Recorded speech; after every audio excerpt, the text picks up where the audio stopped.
Phật bố bình nửa bọc đây bình để tân ngày đọc về bình nửa bọc đây làm cho nào bình ông lui tộc tàu đọc nửa bọc đây.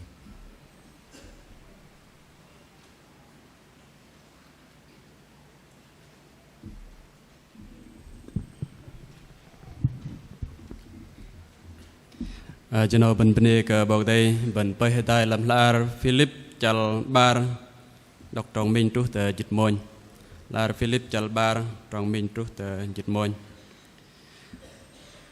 Doa ke ben pom don ham Jesus Christ na ben bat ke pelung tihbal bat ke me manat tihbal noh doa ke jam ngol leng we ham ben thanoh na in vak yem yok dom ner in akan ke yem vak yem de don me manat tihbal pang vak yem pom don lam tom tedrong na jengam in kum chop rai loi yem nek ke pa min tedrong kia ma ke leng ke de thole ke tedrong pa ang ta tedrong ke bat manat ke de yem ma thai pam leng ling lang thoi bangai dim jo ke de bangai leng loh ke yem ma thai pe yok jengam de man nek ke pe yok jengam ke di de cho yem ma thai te cheng don thoi Jesus Christ te cheng sư kra yang ato ham bok de mà lấy sự cái mềm ố từ rong sư ở tọ hàm bọc đề nó sự dọc đàn ala bằng chua riêng thoi còn bằng ngày bằng chua phép đẹp dòm thoi bằng ngày đích đề ở câu akar sư lấy lại thoi còn bằng ngày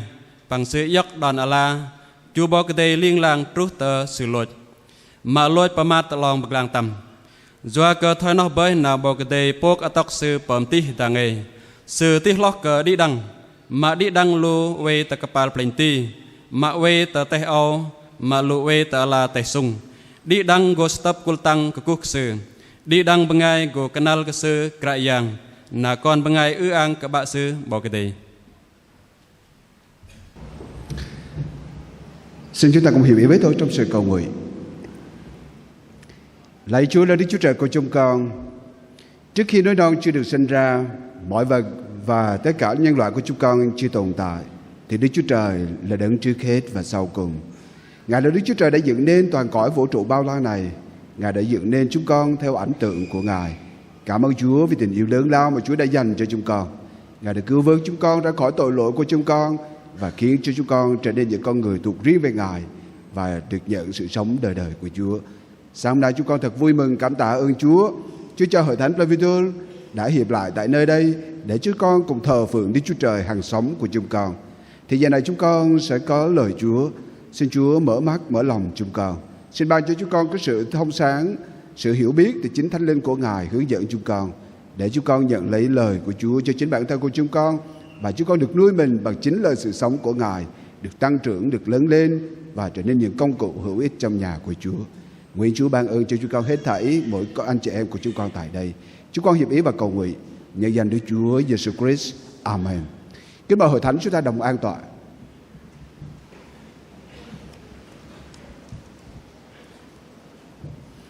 Lời đầu tiên xin phép cho tôi gửi lời chào đến mục sư quản nhiệm Hội Thánh của chúng ta tại đây.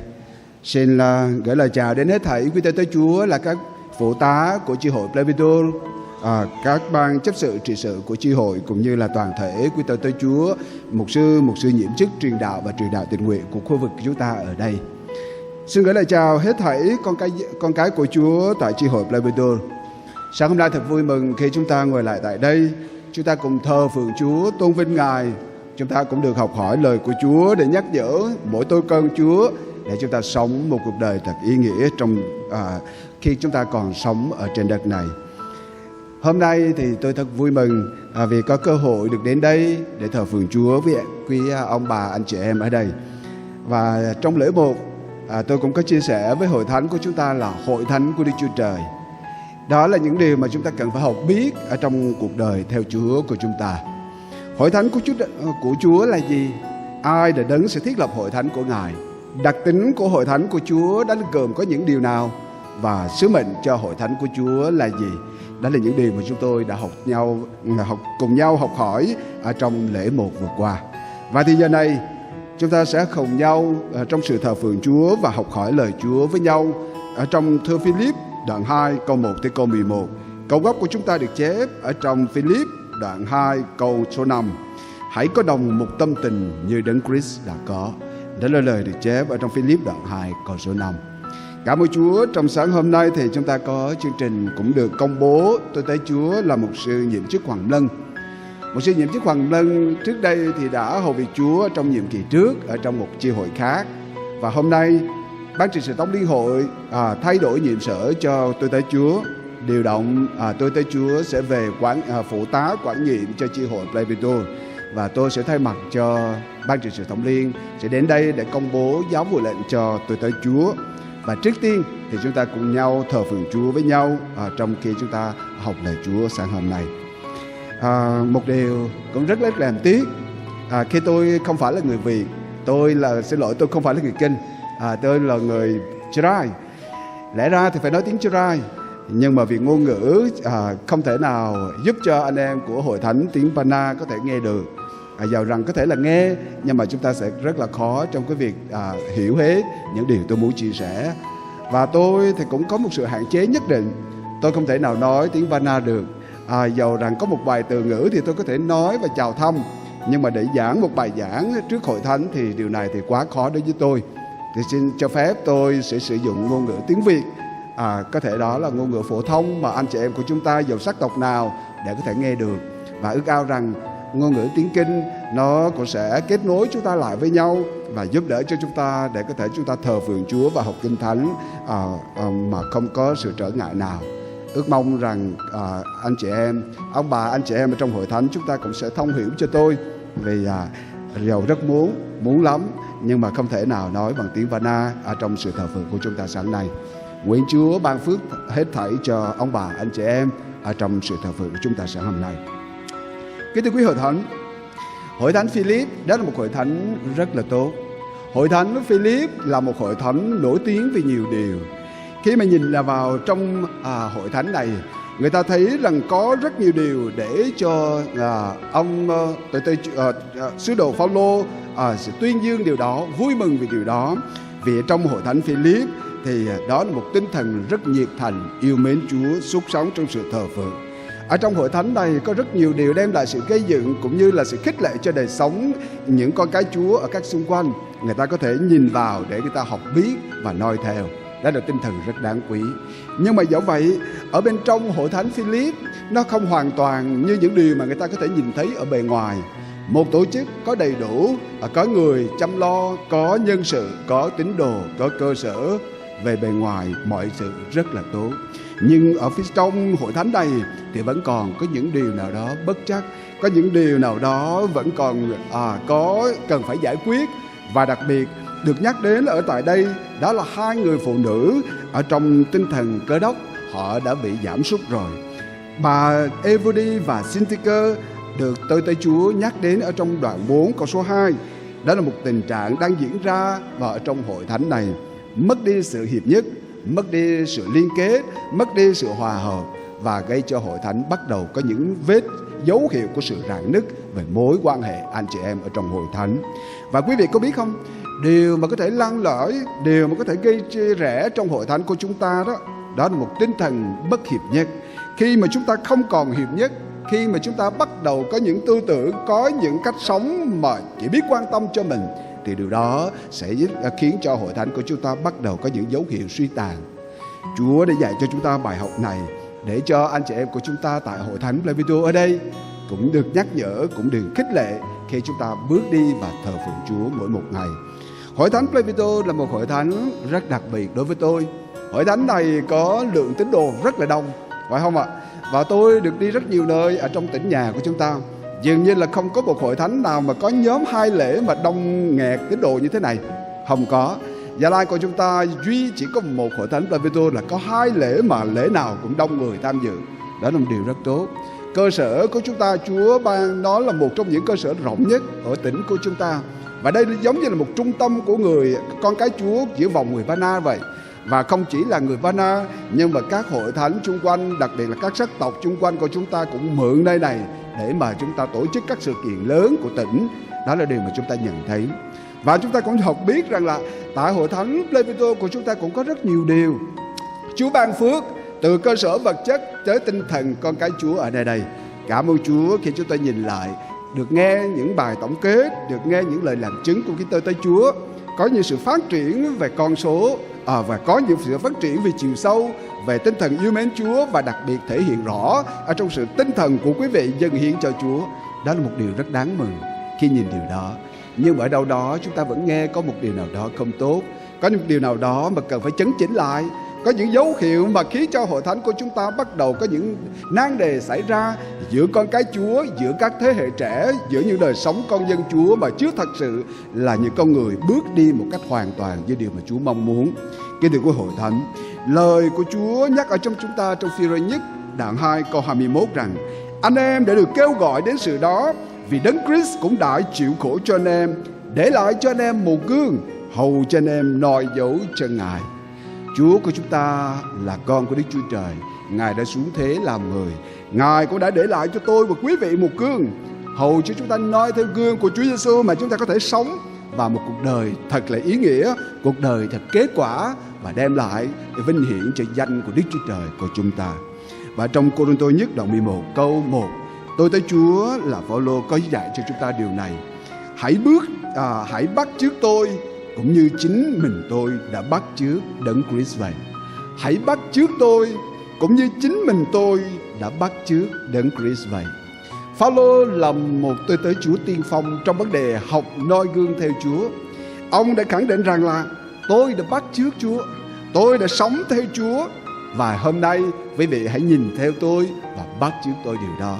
Điều mà Phaolô đang khuyến khích mọi người, khuyến khích con dân Chúa, khuyến khích các tôi tới Chúa là hãy nhìn xem và bước đi theo cách thức mà ông đã từng bước đi. Bởi lẽ không chỉ là vì ông đã tự sống tốt và ông làm được điều đó đâu, nhưng mà điều khích lệ là ông đã nhìn xem Chúa và đã bắt chước Chúa điều đó rồi. Và bây giờ là kêu gọi để khuyến khích mọi người cũng sẽ bước đi trong sự tin kính hầu việc Ngài. Kính thưa quý hội thánh, chúng ta là ai? Chúng ta là những con người thật là yếu đuối, phải không ạ? Chúng ta là những tội nhân đáng bị chết mất. Chúng ta là những con người đáng bị hình phạt đời đời bởi sự yếu đuối, bởi những sự sai phạm, bởi những tội lỗi mà chúng ta đã vi phạm. Nhưng mà chúng ta cảm ơn Chúa. Chúa yêu thương, Chúa biệt riêng chúng ta ra, Chúa cứu và Chúa đã lựa chọn chúng ta. Ngài còn sai phái chúng ta để làm những công việc ở trong hội thánh của Chúa ngày hôm nay. Bởi cớ đó, nếu như chúng ta không nhìn vào Chúa, nếu chúng ta không noi theo tâm tình mà Đấng Christ đã để lại, thì chắc chắn rằng chúng ta sẽ không bao giờ đạt đến mục đích tối ưu ở trong công việc chúng ta phục vụ Ngài. Cho nên tâm tình của Đấng Christ ấy là một tâm tình còn giá trị mãi mãi. Tâm tình của Đấng Christ ở nên là một tâm tình mà đáng để chúng ta phải noi theo. Mỗi một cơ đốc nhân của chúng ta phải hướng tới, để rồi cuộc đời của chúng ta được trở nên giống như Chúa của chúng ta hơn. Cho nên Philip đoạn 2 câu số 5: hãy có đồng một tâm tình như Đấng Christ đã có. Đó là những điều mà chúng ta sẽ cùng nhau học hỏi vào sáng hôm nay. Kính thưa quý hội thánh, có 3 điều chúng ta cùng học nhau sáng hôm nay về tâm tình của Đấng Christ. Tâm tình của Đấng Christ, điều mà Đấng Christ để lại cho chúng ta đó là gì ạ? Kính thưa quý hội thánh chúng ta biết rất rõ về điều mà Phaolô đang nhắn nhủ với hội thánh rằng là một tinh thần quý nhất, mà một tinh thần mà Chúa đang để lại với chúng ta ấy là một tinh thần hy sinh, phải không ạ? Hy sinh hay là tự bỏ mình đi, đó là tinh thần đầu tiên mà chúng ta thấy ở đây. Lời Chúa dạy cho chúng ta trong câu số 7 đó, lời Chúa nhắc nhở chúng ta thế này: chính Ngài đã tự bỏ mình đi. Đây là một tinh thần của sự hy sinh, quý vị ạ, đúng không? Quý vị có thấy hy sinh nó dễ dàng không ạ? Hy sinh nó đồng nghĩa với cái việc là chúng ta mất đi những quyền lợi cá nhân. Hy sinh là chúng ta phải chịu chấp nhận sự thiệt thòi thuộc về mình. Hy sinh là chúng ta vui mừng đón nhận những điều mà chúng ta không trông đợi. Đó là sự hy sinh. Hội thánh chúng ta có ai ở trong chúng ta mà muốn làm điều tốt mà không chịu hy sinh không? Thì rất là khó, phải không? Chúng ta hy sinh điều gì ạ? Khi chúng ta muốn trở nên một con người, trở nên là một cơ đốc nhân mà sống đẹp lòng Chúa đó, cái là chúng ta cũng phải hy sinh nhiều thứ lắm. Hy sinh những thú vui của đời, hy sinh những ước muốn của thế gian, hy sinh những điều mà thói quen mà chúng ta thường là chúng ta thích nhất, hy sinh cả những thì giờ, cả những tiền bạc và vật chất của chúng ta nữa. Kính thưa quý hội thánh, lời Chúa dạy chúng ta là chúng ta thật ra trong Chúa chúng ta có mọi điều. Trong Chúa là chúng ta thật sự là được phước hạnh, phải không ạ? Câu 1 cho đến câu số 4, đó là những điều mà Phaolô đã hỏi, Chúa Giêsu dạy cho chúng ta, và Phaolô đã nhắc nhở chúng ta điều đó. Ở trong Chúa Giêsu là chúng ta có rất nhiều điều. Vậy nếu ở trong Đấng Christ có điều yên ủi nào, nếu vì lòng yêu thương mà có điều cứu giúp nào, nếu có sự thông công ở nơi Đức Thánh Linh, nếu có lòng yêu mến và lòng thương xót, thì anh em hãy hiệp ý với nhau, đồng tình yêu thương, đồng tâm, đồng tư tưởng mới làm cho tôi vui mừng trọn vẹn. Chứ làm sự chi vì lòng tranh cãi hoặc vì hư vinh, nhưng hãy khiêm nhường, coi người khác như tôn trọng hơn mình. Mỗi một người trong anh em chớ chăm về lợi riêng mình, nhưng phải chăm về lợi của kẻ khác nữa. Quý vị, ở trong Chúa chúng ta có điều đó không ạ? Phaolô dường như là có một câu hỏi đặt ra, phải không? Quý vị có thấy điều đó không ạ? Câu 1, câu 2 là giống như là những câu hỏi thách thức chúng ta vậy. Nếu trong Đấng Christ có điều yên ủi nào, nếu với lòng yêu thương mà có điều cứu giúp nào, nếu có sự thông công nơi Thánh Linh, nếu có lòng yêu mến và thương xót nhau. Quả thật ở trong Chúa thì chúng ta có mọi điều đó, quý vị ạ. Chúa của chúng ta cho chúng ta rất nhiều thứ. Ngài đã ban cho chúng ta những điều đó. Ở trong Chúa chúng ta có sự yên ủi, ở trong Chúa chúng ta có tình yêu thương, ở trong Chúa chúng ta có sự cứu giúp, ở trong Chúa chúng ta có sự thông công, và trong Chúa chúng ta có sự thương xót của Chúa. Đó là điều chắc chắn mà. Bởi cái ấy lời khích lệ chúng ta rằng là chúng ta phải sống một cuộc đời mới, một cuộc đời có thể phải lo cho những điều tốt hơn, giá trị hơn, vĩnh cửu hơn ở trong chính Chúa của chúng ta. Đó là sự nhắc nhở và điều kiện đến. Và để làm được điều đó, nếu như chúng ta không học đòi tinh thần của Chúa, tinh thần của sự hy sinh, tinh thần của một đấng mà tự bỏ chính mình Ngài, thì có thể chắc chắn là chúng ta sẽ không làm điều đó. Thưa quý vị, tinh thần bỏ mình ở đây thể hiện điều gì ạ? Lời của Chúa nhắc chúng ta rằng chẳng coi sự bình đẳng mình với Đức Chúa Trời là sự nên nắm giữ. Chúa của chúng ta là Đức Chúa Trời ngôi 2 ở trong 3 ngôi Đức Chúa Trời. Ngài có sự bình đẳng với Đức Chúa Cha. Ngài là đấng có đầy đủ về phẩm vị của Ngài như Đức Chúa Cha vậy. Nhưng mà Chúa đã bằng lòng từ bỏ điều đó. Chúa Giêsu đã hiện hữu từ cõi đời đời với tư cách là một Đức Chúa Trời. Điều này không có nghĩa là Ngài chỉ giống như Đức Chúa Trời ở bề ngoài mà thôi, nhưng Ngài còn là Đức Chúa Trời. Ngài là con của Đức Chúa Trời theo ý nghĩa đúng nhất. Và thế nhưng Ngài đã không coi sự bình đẳng ấy là điều mà chính Đức Chúa Trời, chính Ngài sẽ nắm giữ điều đó, và để rồi Ngài không thực hiện được chương trình cứu rỗi cho nhân loại của chúng ta. Kính thưa quý vị, Chúa Giêsu của chúng ta bình đẳng với Đức Chúa Trời ở trong thân vị của Ngài. Ngài đã và đang và Ngài luôn luôn sẽ là Đức Chúa Trời. Đó là thân vị của Ngài. Ngài không hề yếu đi, Ngài không hề thua kém, Ngài không hề giảm sút điều đó. Nhưng Đức Chúa Giêsu có sự bình đẳng trọn vẹn ở trước mặt Đức Chúa Cha của chúng ta như vậy. Và Ngài cũng có sự bình đẳng với Đức Chúa Trời về địa vị của Ngài. Ngài được hưởng sự vinh hiển ở nơi thiên đàng. Ngài đã tự bỏ sự vinh quang ấy và để đến thế gian hư mất này để làm giá cứu chuộc cho tôi và quý vị. Đó là một tinh thần của sự hy sinh rất lớn lao mà Chúa Giêsu đã làm điều đó. Nếu không có sự hy sinh lớn lao này thì nhân loại của chúng ta mãi mãi là những con người sẽ bị chết mất ở trong tội lỗi. Nếu như Chúa của chúng ta không chịu hy sinh thì chắc chắn tôi và quý vị sẽ chẳng có một con đường nào để có thể giải quyết được vấn đề tội lỗi của chúng ta bao giờ. Đó là điều chắc chắn. Nhưng cảm ơn Chúa, hy sinh của Chúa Giêsu Christ đã thể hiện Ngài chẳng coi sự bình đẳng của mình với Đức Chúa Trời là điều nên nắm giữ. Ngài bằng lòng từ bỏ điều đó. Ngài từ bỏ tất cả những điều mà thế giới này rất là ao ước. Quý vị, có bây giờ chúng ta thấy sự từ bỏ là một dễ dàng không ạ? Có dễ không? Khó lắm phải không ạ? Chúng ta rất khó bỏ đi những ước muốn cá nhân. Chúng ta bỏ đi những điều mà chúng ta khao khát tìm kiếm. Chúng ta bỏ đi những danh lợi quyền của đời này. Nó không hề dễ dàng gì cho tôi và quý vị đâu.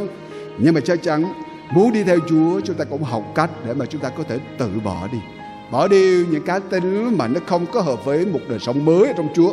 Bỏ đi những điều nào đó mà Chúa cần chúng ta phải cắt bỏ loại ra, vì nó sẽ ảnh hưởng đến đời sống thuộc linh của mình. Bỏ đi những tính nết xưa cũ của chúng ta, nó có thể khiến cho ảnh hưởng cho công việc mà chúng ta dâng cuộc đời của mình cho Chúa. Xin Chúa giúp cho chúng ta nhìn thấy điều đó, để chúng ta học cách bỏ đi chính bản thân của mình như đấng mà Đức Chúa ta đang tôn thờ. Ngài thể hiện điều đó. Điều thứ hai, quý vị, Chúa đã tự bỏ mình đi. Chúa đã hy sinh cho chúng ta khi Ngài lấy hình tôi tớ mà trở nên giống như loài người. Ở trong câu số 7 chép điều đó. Chúa của chúng ta đã lấy hình tôi tớ để trở nên giống như loài người. Quý vị, một Đức Chúa Trời, người ta nói là tự bỏ. Con người chúng ta thì không thể nào được gọi là tự bỏ đâu, bởi vì chúng ta vốn dĩ là những con người yếu đuối như vậy mà. Chữ từ bỏ ở đây chỉ có thể nói với Chúa của chúng ta mà thôi. Ngài là Đức Chúa Trời, Ngài đây sự vinh hiển, Ngài là Đức Chúa Trời tối cao, cao cả. Ngài là đấng để nắm quyền uy ở trên cả vũ trụ bao la này. Đức Chúa Giêsu đã đến thế gian, Ngài đã bằng lòng từ bỏ chính mình đi bằng cách là mặc lấy thân hình của một con người yếu đuối hèn mạt như chúng ta. Ngài đã mặc lấy để chúng ta trở nên một Đức Chúa Trời mà có nhân tánh ở đó. Ngài không chỉ là một Đức Chúa Trời có thần tánh đầy đủ trọn vẹn, nhưng Ngài có nhân tánh. Bởi cớ đó Ngài đã trở nên đấng có thể kết nối chúng ta lại với Đức Chúa Trời. Ngài đưa chúng ta đến gần với Đức Chúa Trời để chúng ta lại hiệp thông với Cha và liên kết với Cha. Thưa quý hội thánh, nếu chỉ là một con người thuần túy thì điều đó không phải là một hành động tự bỏ mình đi đâu. Nhưng để mà Đức Chúa Trời trở thành con người, đó chính là một sự từ bỏ của chính Chúa Giêsu của chúng ta. Ở trên thực tế thì chỉ có một Đức Chúa Trời mới có thể làm được việc này mà thôi. Chẳng có ai có thể làm được điều đó cả. Có thể tóm tắt sự nhập thể và sự vào đời của Chúa Giêsu bằng những lời trìu mến như trong Giăng đoạn 13 câu số 4 chết như thế này: Chúa Giêsu đã cởi áo ra, lấy khăn quấn ngang lưng. Đó là điều hành động Chúa Giêsu đã bày tỏ cho các môn đồ của Ngài ngày xưa. Cảm ơn Chúa, Chúa đã xuống thế gian này, Ngài đã phục vụ cho nhiều người, và trong đó có tôi và quý vị là những con người đang nhận được sự phước hạnh lớn lao qua sự hy sinh của Chúa Giêsu. Ở đây chúng ta thấy hình ảnh của khăn hay là tạp dề. Quý vị có nhận biết đó là biểu mẫu cho điều gì không ạ? Khăn hay tạp dề đó là sự huy hiệu của sự phục vụ, và chỉ có để nô lệ họ sử dụng những vật dụng này để có thể phục vụ cho người khác đó quý vị ạ. Chính Chúa Giêsu đầy ơn đã sử dụng những khăn, và Ngài đã đến thế gian này để phục vụ cho các tôi tớ của Ngài. Và đó là một bài học mà Ngài thể hiện mạnh mẽ nhất trước khi Ngài về trời. Quý vị ơi, không phải Chúa đến thế gian này để trở nên tìm kiếm những người phục vụ Ngài đâu. Ngài không đòi hỏi ai làm điều đó cho Ngài, nhưng Chúa đến để phục vụ cho người khác. Đó là mục đích mà Chúa đang đến thế gian. Chúa đã hy sinh mạng sống của Ngài. Ngài đã chết trên thập tự giá, Ngài đã xuống âm phủ. Đó là những điều mà Kinh Thánh đã chứng thực. Nhưng cảm ơn Chúa, Chúa chúng ta đã sống lại, Ngài đã thăng thiên, và đó là điều mà chúng ta tin chắc. Và Chúa cũng sẽ trở lại để đem lại những con người thuộc về Ngài được ở với Ngài ở trên thiên đàng. Đây cũng là mục đích, đây cũng là một điều mà chúng ta hướng tới, và chúng ta đang trông mong trong sự hy vọng rằng một ngày chúng ta sẽ được gặp Chúa và chúng ta sẽ nhận được những phước hạnh như vậy. Vì vậy, Cơ đốc nhân đừng bao giờ sẽ đuổi theo những điều hư vinh của đời này.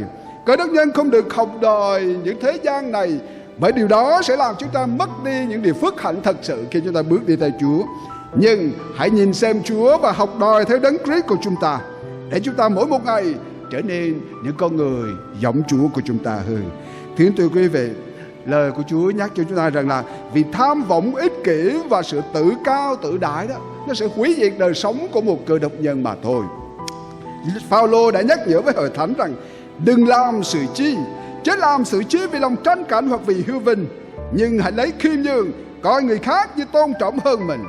Mỗi một người trong anh em chớ chăm về lời riêng mình, nhưng phải chăm về lời kẻ khác nữa. Thật đáng để chúng ta suy gẫm điều này, phải không? Tôi và quý vị có bao giờ suy nghĩ đến những nhu cầu anh chị em của chúng ta không ạ? Chúng ta có suy nghĩ đến những ước muốn mà Đức Chúa Trời đang đặt để chúng ta phải cưu mang, để chúng ta có thể gây dựng hội thánh của Chúa trên đất này, để chúng ta đem lại kết quả tốt nhất cho công việc của nhà Chúa mà chúng ta Chúa đang nấy ở trên vai mỗi một người chúng ta hay không? Hoặc giả là chúng ta chỉ người biết nhận mà thôi, không bao giờ ban cho. Chúng ta chỉ biết mà trông đợi sự ban cho thì chính Chúa, mà chúng ta không sẵn lòng để nhận lấy trách nhiệm và công việc Chúa giao cho chúng ta. Nếu chúng ta sống tinh thần như vậy thì chắc là rất là khó để chúng ta có thể hoàn tất được chương trình mà Chúa đang đặt để. Hôm nay tôi tới Chúa là một sư nhiệm chức Hoàng Lân sẽ tiếp nối công việc mà Chúa sẽ giao cho một sư nhiệm chức Hoàng Lân sẽ về đây với vai trò là phụ tá quản nhiệm của Chi hội Davido. Với một lượng tín đồ rất lớn như thế này, với một hội thánh chúng ta là nhất nhì ở trong tỉnh về số lượng của cơ đốc nhân, rất nhiều điều chúng ta cần phải làm. Việc cầu nguyện, việc chăm sóc, việc dạy đạo, việc thăm viếng, việc tiếp tục rao đi truyền giảng tin lành của cứu rỗi của Chúa cho đồng bào của chúng ta. Đó là trách nhiệm lớn lao mà Chúa đang nấy trên vai của các tôi tớ Chúa. nếu như chúng ta không sẵn lòng, nếu chúng ta không chịu học lấy tinh thần từ bỏ, có thể đó là từ bỏ công việc, công ăn của mình, từ bỏ một chút ích lợi của cá nhân, hay là chỉ tìm kiếm những thú vui của đời, thì chúng ta sẽ không bao giờ có thể hoàn tất được công tác, trách nhiệm mà Chúa đang giao cho chúng ta mỗi người đâu quý vị. Con dân của Chúa, từng anh chị em của chúng ta ở đây cũng như vậy thôi. Chúng ta sống ở trên đời không phải là để hưởng thụ. Chúng ta có những cơ hội ở trên đời này không phải là để chúng ta sử dụng cho bản thân của mình, gia đình của mình, cá nhân của mình. Nhưng mà Chúa muốn chúng ta hãy sử dụng điều đó cho công việc của nhà Chúa, gây dựng, phát triển công việc của nhà Chúa trên đất này, để rồi qua đó danh của Chúa được vinh hiển, mọi người được gây dựng đời sống đức tin, và nhiều tội nhân sẽ được có cơ hội được nghe tin lành và được cứu trước mặt Chúa. Đó là một trách nhiệm không hề dễ dàng đối với chúng ta. Xin Chúa giúp tôi, quý anh em chúng ta ở đây học lấy điều đó. Lòng tranh cạnh là điều mà chúng ta cần phải tránh né. Lời của Phao-lô dạy rằng là chớ làm sự chi vì lòng tranh cạnh hoặc vì hư vinh. Tranh cạnh ở đây là gì quý vị? Chữ tranh cạnh đó là nói đến sự khát khao để trở thành một người giỏi nhất ở trong số mà những người mà chúng ta gặp được. Tranh cạnh ở đây là nói đến những cách mà chúng ta đang tìm kiếm, mưu mô chúng ta, để chúng ta bất chấp một cái giá nào phải trả, miễn là chúng ta có thể đạt được điều đó. Vì vậy, đây là một tinh thần của thế gian rất nhiều, phải không? Hôm nay chúng ta có tranh cạnh không?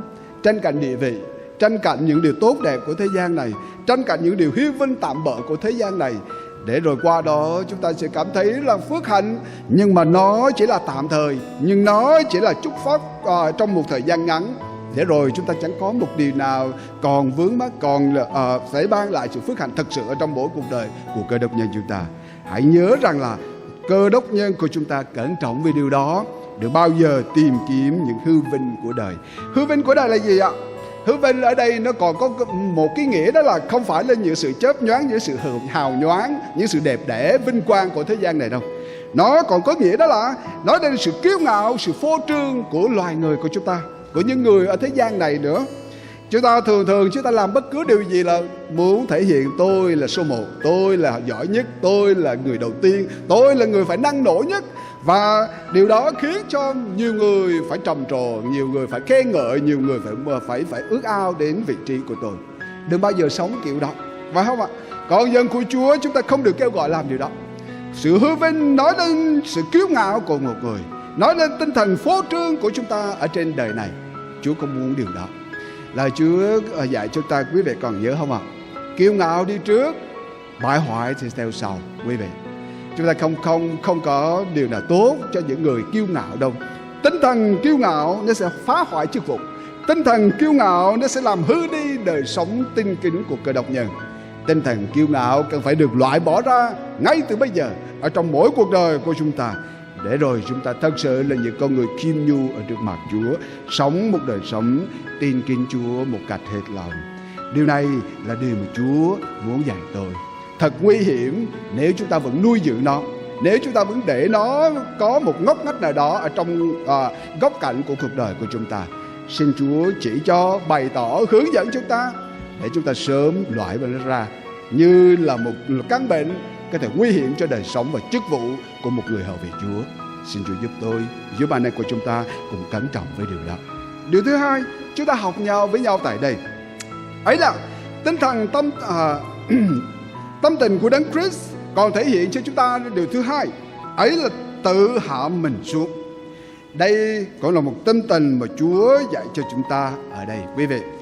Nếu như tâm tình thứ nhất Chúa dạy chúng ta đó là cần phải hy sinh, vậy thì ở trong tâm tình thứ hai này, đó là tinh thần chúng ta không có phải sống một cái tinh thần ích kỷ, phải không? Chúa của chúng ta là Đức Chúa Trời. Ngài đã bằng lòng mặc lấy một thân xác yếu đuối, hèn hạ như chúng ta ở đây. Ngài cũng biết đau, Ngài cũng buồn, Ngài cũng đói, Ngài cũng có cảm xúc như bao nhiêu người vậy đó. Đó là một cuộc sống mà Chúa đã từng trải ở trên đất này. Lời Chúa dạy chúng ta trong câu số 8 như thế này: Ngài đã hiện ra như một người tự hạ mình xuống, vâng phục cho đến chết, và thậm chí chết trên cây thập tự. Kính thưa quý hội thánh, Ngài tự hạ mình xuống.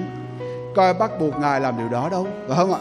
Có ai có thể khiến Ngài phải làm là Ngài phải hạ mình xuống? Không hề. Chúa của chúng ta là đấng cao cả vĩ đại. Ngài là Đức Chúa Trời, Ngài là đấng quyền uy. Ngài bằng lòng thì Ngài có thể làm, chứ còn không ai có thể bắt buộc Ngài làm điều đó, và cũng không có ai có thể có quyền sai khiến Ngài phải làm điều đó. Cảm ơn Chúa, Ngài đã tự hạ mình xuống. Đó là một tinh thần của Chúa đã để lại cho chúng ta. Ở đây quý vị, tinh thần Chúa để lại cho chúng ta, nó thể hiện một sự khiêm nhu hạ mình của Chúa như phần trên mà chúng ta vừa học hỏi với nhau. Mỗi một phần trong phân đoạn này đã mô tả về chiều sâu của Chúa đã thể hiện trong chức vụ của Ngài. Càng lúc thì càng gia tăng, phải không ạ? Chúa của chúng ta từ việc Ngài lấy hình tôi tớ trở nên làm người, bây giờ Ngài đã hạ mình xuống. Có nhiều người hỏi rằng là Chúa của chúng ta hạ mình xuống đến mức độ nào ạ?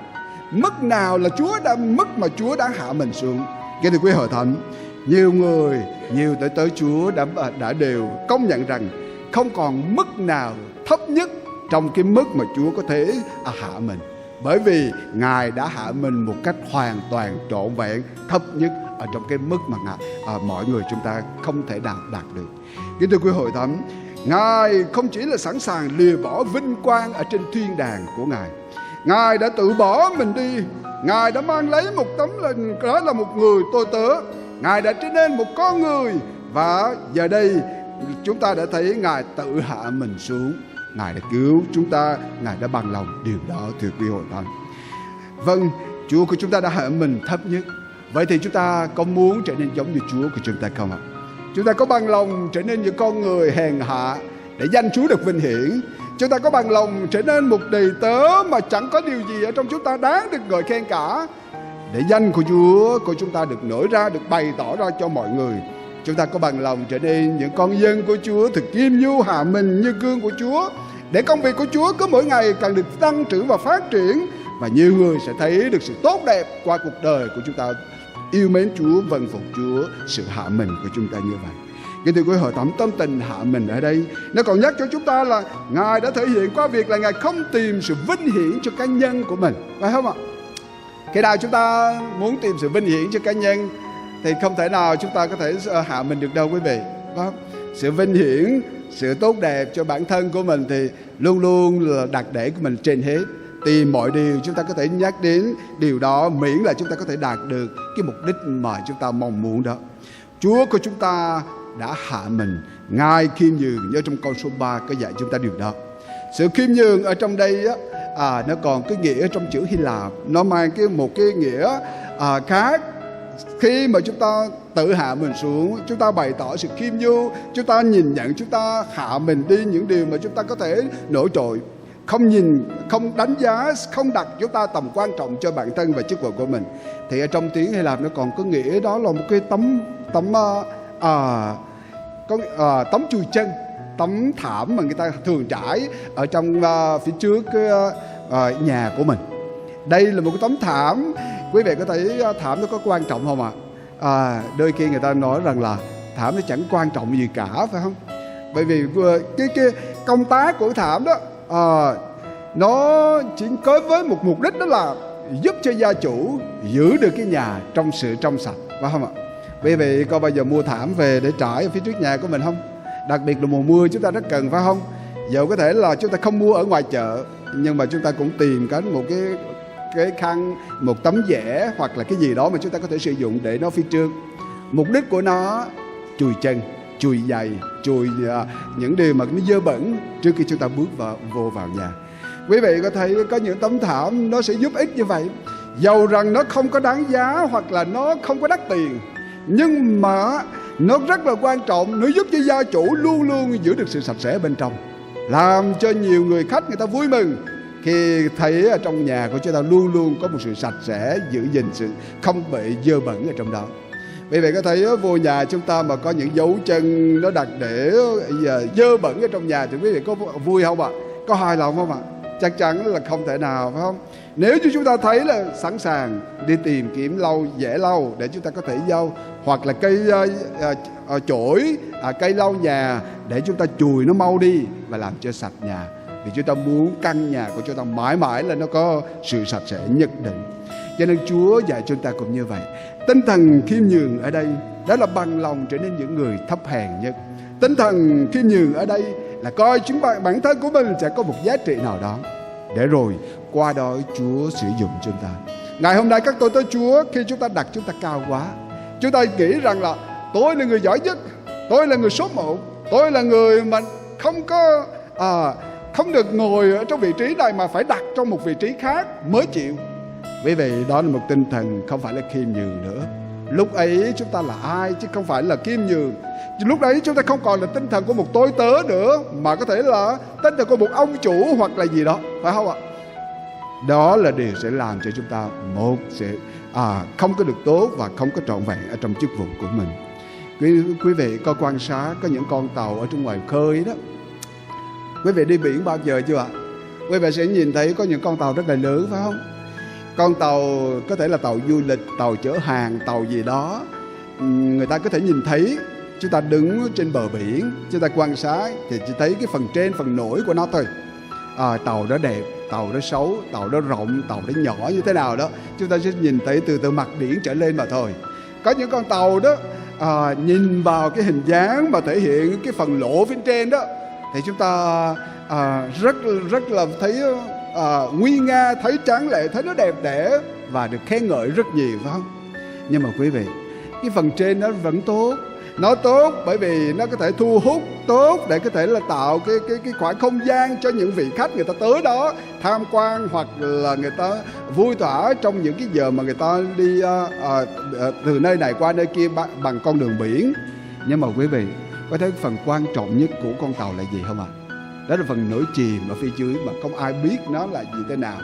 Cái bản tẩn là cái phần chìm ở phía dưới đó, nó chịu lực để nâng đỡ cả cái phần bon tàu ở phía trên cao. Nó giúp cho cả tàu nó bình an hoặc không bình an. Đó là bộ phận quan trọng ở phía dưới kìa. Tàu nó có thể di chuyển một cách an toàn hoặc không. Tàu nó có đưa được vị hành khách của họ từ nơi này qua nơi kia một cách an toàn hay không.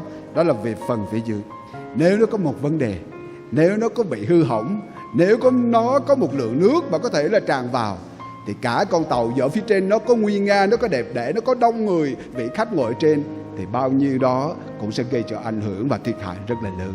Cho nên quý vị đừng bao giờ chỉ tìm kiếm vẻ bề ngoài, đừng bao giờ tìm kiếm những sự hư vinh mà người ta có thể thấy, đừng thể hiện sự phô trương ở bên ngoài. Đó là điều mà chúng ta cần phải nhắm tới.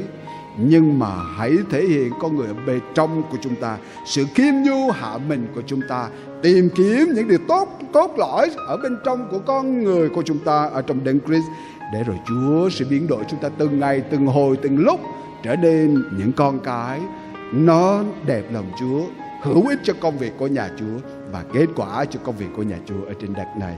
Đó là một điều mà chúng ta cần phải ước ao. Hãy tìm kiếm sự vinh hiển thật. Đó là sự vinh hiển đến từ Đức Chúa Cha ban cho. Hãy tìm kiếm sự vinh hiển thật, vì đó là sự vinh hiển sẽ còn lại mãi mãi do Chúa của chúng ta đem đến cho chúng ta. Đừng bao giờ chỉ tìm kiếm những hư vinh của đời này, quý vị. Đó là điều mà tôi được nhắc nhở qua bài học này. Tôi ước ao đó cũng là một sự khích lệ con cái Chúa. Đặc biệt là các tôi tới Chúa là những người sẽ nhận nhiệm sở. Đặc biệt là những tôi tới Chúa sẽ nhận lấy trọng trách, là quản nhiệm, là phụ tá, là những người cộng sự của các hội thánh. Chúng ta cần phải mặc lấy tinh thần của Đấng Christ, tinh thần của một đấng thật sự là bỏ mình đi, hạ mình xuống, để rồi công việc của Chúa cứ mãi mãi được lớn lên, được tốt đẹp hơn, kết quả hơn cho công việc của nhà Chúa ở trên đất này. Cuối cùng, điều mà chúng ta cần học đòi theo tâm tình của Đấng Christ của chúng ta, ấy là tâm tình của sự phục vụ. Ở đây chúng ta có một tâm tình thứ ba, ấy là vâng phục Chúa của chúng ta. Sự vâng phục của Chúa Giêsu Christ, đó là một tâm thần rất là đáng quý, và không ạ? Tâm tình của Chúa Giêsu của chúng ta để lại đó là tâm tình của một người vâng phục cho đến chết. Ở trong câu số 8 có ghi chúng ta như vậy, quý vị.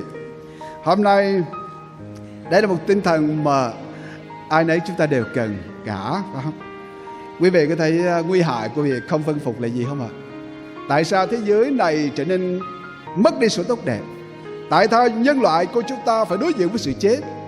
Tại sao cuối cùng của nhân loại này phải đối diện với sự hình phạt đời đời? Quý vị có biết điều gì xảy đến không? Quả thật đó là sự bất tuân của nhân loại này, hay là chúng ta thiếu đi sự vâng phục Đức Chúa Trời một cách trọn vẹn? Quý vị có nhớ câu chuyện của ông bà của chúng ta là tổ phụ của nhân loại của chúng ta không ạ? Adam, Eva là những người đã được Chúa dựng nên một cách rất là đáng sợ lạ lùng, phải không? Chúa đã để họ trong một khu vườn rất là đẹp đẽ. Đức Chúa Trời cho họ có thể toàn quyền để có thể ăn được những trái cây mà Đức Chúa Trời đã dựng nên trong cái vườn đó một cách rất là tự do. Nhưng mà duy chỉ một cây, Đức Chúa Trời phán rằng là các ngươi không được ăn, vì một mai các ngươi ăn thì chắc sẽ chết. Đó là điều mà Đức Chúa Trời có nhắc với tổ phụ của loài người. Nhưng mà quý vị, ngày nào cũng đi ngang qua đó, ngày nào cũng liếc mắt nhìn cái cây đó, và trong tâm thế của con người bây giờ đó, rất thèm, rất khát khao, rất mong muốn đưa tay để mà hái trái cây này.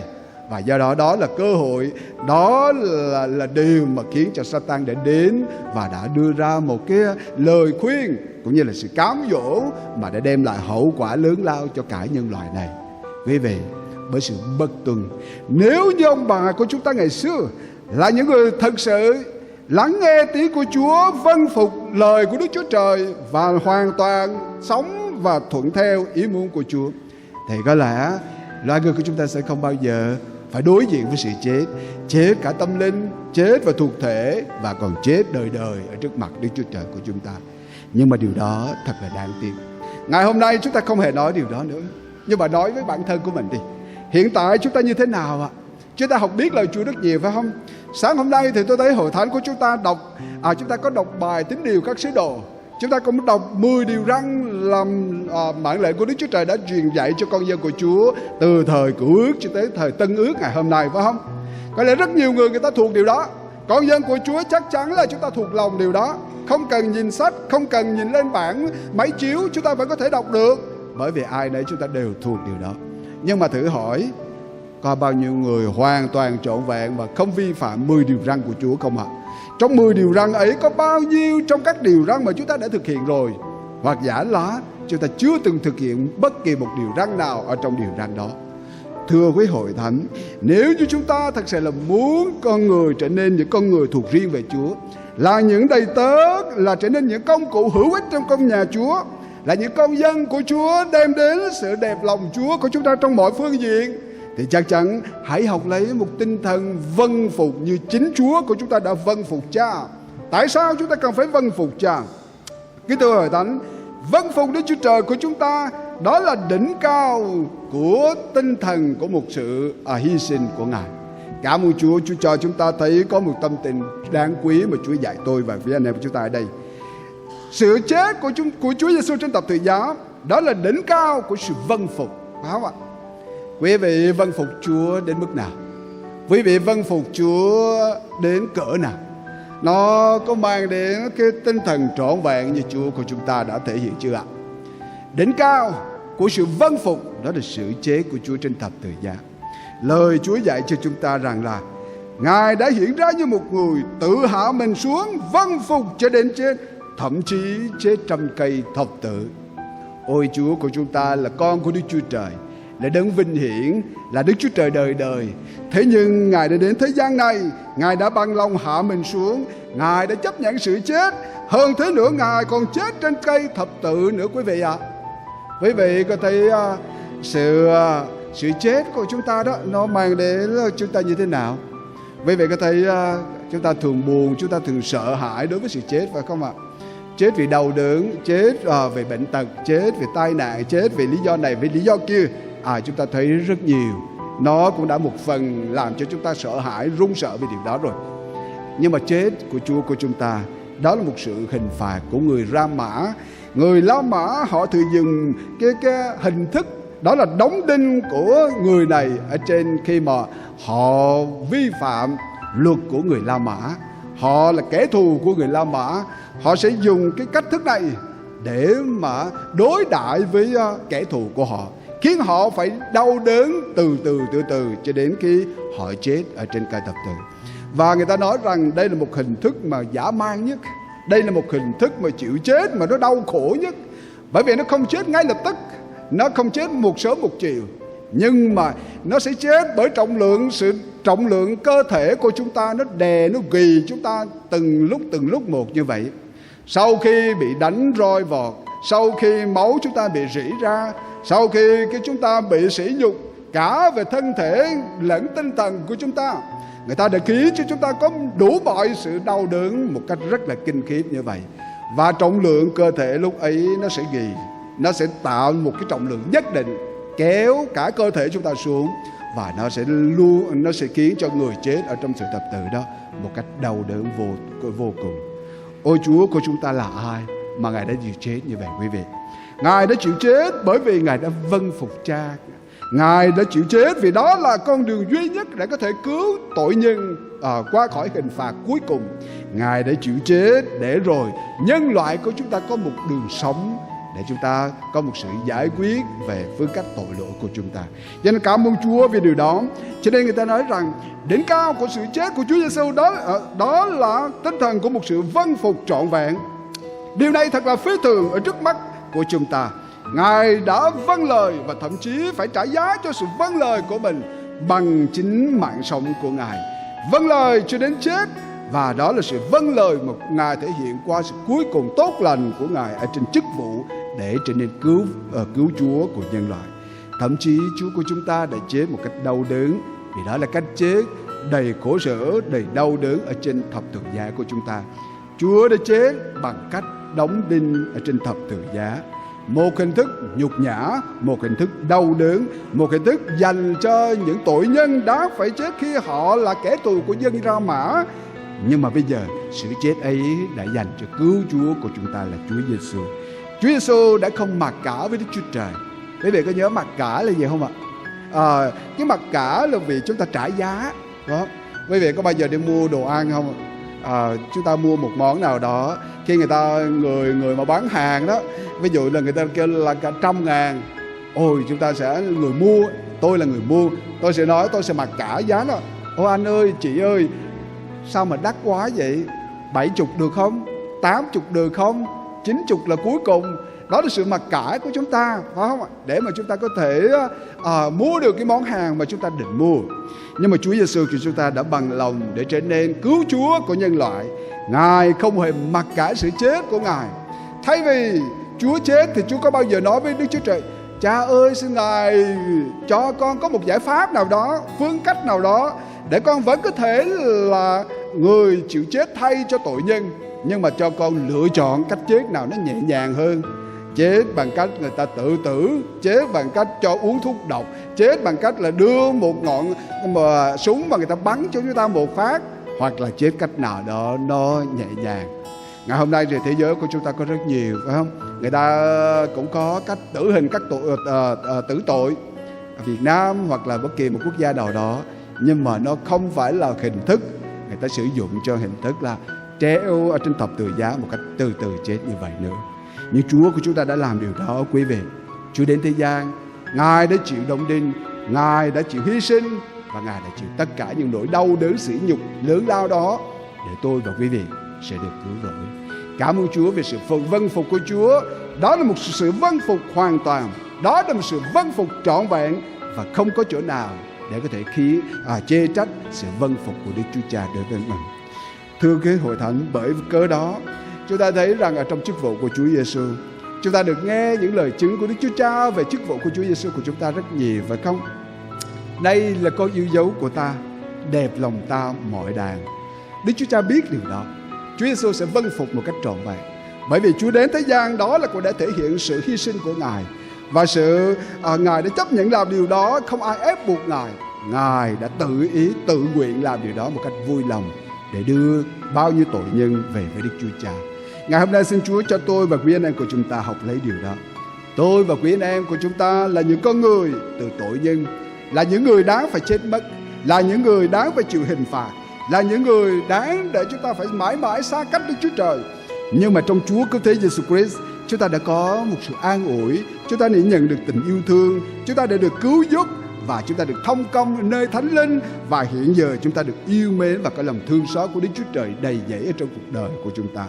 Cho nên quý vị hãy tận hiến cuộc đời của chúng ta và noi theo gương của Chúa Giêsu Christ để trở nên một công cụ hữu ích trong nhà của Đức Chúa Trời. Khi chúng ta còn có cơ hội, khi chúng ta còn có dịp tiện, thì xin Chúa cho chúng ta cũng mặc lấy tinh thần của Đức Chúa Giêsu Christ để rồi chúng ta cũng sẽ đem lại những kết quả tốt đẹp cho công việc Chúa ở trên đất này. Chúa của chúng ta thật sự đáng để chúng ta noi theo.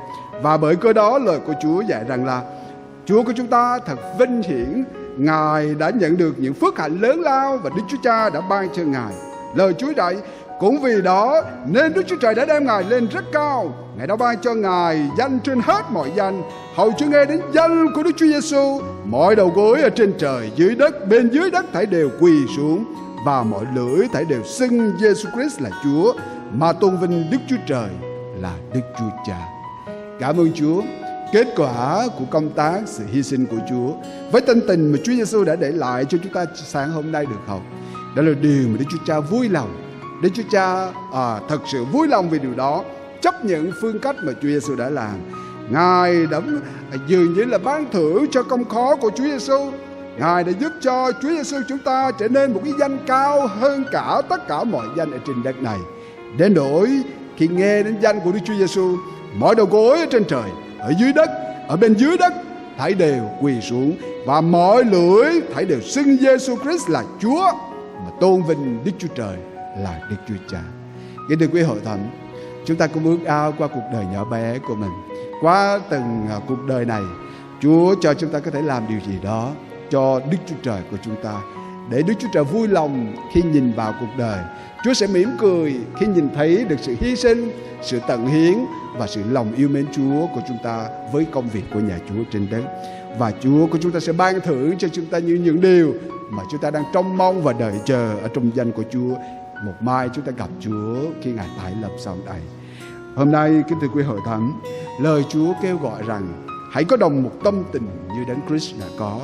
Phao-lô đã đưa ra ở trước mắt Philip một tấm gương của Chúa Giêsu để Cơ Đốc nhân ở tại Philip, để Cơ Đốc nhân ngày nay ai nấy cũng nhìn Chúa Giêsu như bản mà chúng ta thường nhìn ở phía trước đây, nhìn xem cứu Chúa Giêsu là cội rễ và là cuối cùng của đức tin. Ngài đã để lại cho chúng ta một gương hầu cho chúng ta noi dấu chân Ngài. Kính thưa quý hội thánh, Guy King là một nhà thần học. Ông ta đã mô tả về tâm tình của Đấng Christ qua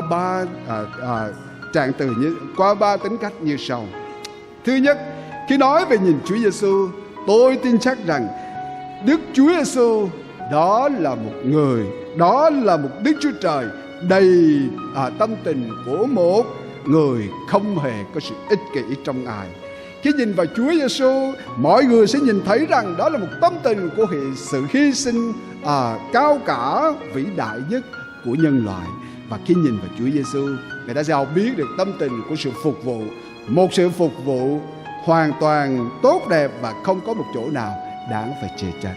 Hôm nay cầu xin Chúa cũng cho chúng ta là những con dân của Chúa. Ở trong hội thánh Plaivedo này, cả hàng ngàn tín hữu tại Plaivedo này, hãy nhìn xem cứu Chúa Giêsu Christ là cội rễ, là cuối cùng của đức tin của chúng ta, mà học đòi lấy gương tốt đẹp, tâm tình tốt đẹp của Chúa đang đặt để rồi chúng ta sẽ cũng là những con người có thể hy sinh vì công việc nhà Chúa. Chúng ta là những con người không sống trong sự ích kỷ vì chỉ tìm lo cho những ích lợi của bản thân.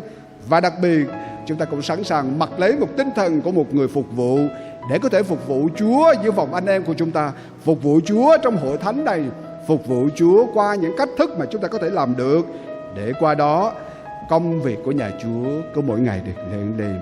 Cơ đốc nhân hãy học đòi tâm tình này, tự nguyện quên mình đi và luôn luôn nghĩ đến người khác, lo tưởng đến những công việc của nhà Chúa, để qua đó công việc của nhà Chúa mỗi ngày được lớn lên. Cho nên quý vị, cầu xin Chúa cho chúng ta hãy luôn luôn có đồng một tâm tình như Đấng Christ đã có. Đó là một tâm tình mà đáng để tôi và quý vị phải học đòi luôn luôn. Amen.